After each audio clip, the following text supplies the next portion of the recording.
Bonjour, je suis Julien Hessler, j'ai 50 ans et j'ai été victime d'un acte terroriste le 13 novembre 2015 au Bataclan et je m'en suis sorti.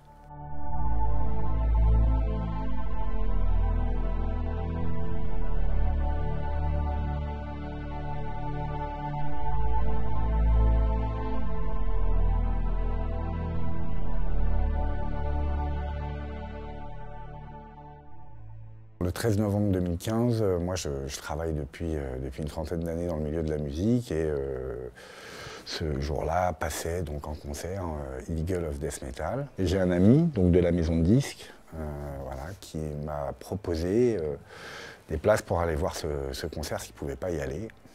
Et donc on s'est retrouvés, un ami à moi, mon neveu et mon frère, partis pour cette soirée qui devait être un concert somme toute très agréable. Très rapidement, ce que des gens ont identifié comme étant des pétards, moi j'ai tout de suite compris qu'il se passait quelque chose. Je me suis retourné et à ce moment-là, j'ai vu arriver des flammes sur le côté, sortir d'un canon. Quelqu'un m'a soulevé et m'a dit « cours, dégage ». Pendant ce temps-là, mon frère se cachait dans un placard, son fils était monté dans les faux plafonds avec mon pote.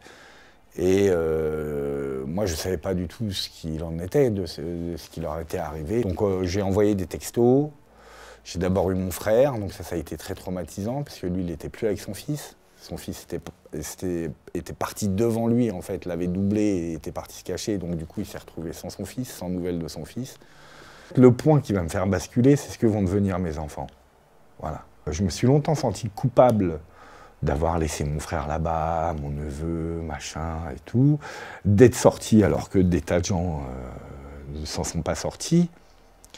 Puis finalement, ma culpabilité s'est déportée sur mes enfants. Je me sens aujourd'hui coupable d'avoir provoqué un tel événement qui a un impact indéniable sur leur vie. Moi, j'ai une grande qui somatise de partout, j'ai une petite qui fait de l'hyperacousie, qui n'ose plus sortir. Je pensais qu'ils étaient 3 et en fait, ils sont 150 derrière à avoir organisé un truc pareil. À partir de là, j'ai vraiment accepté.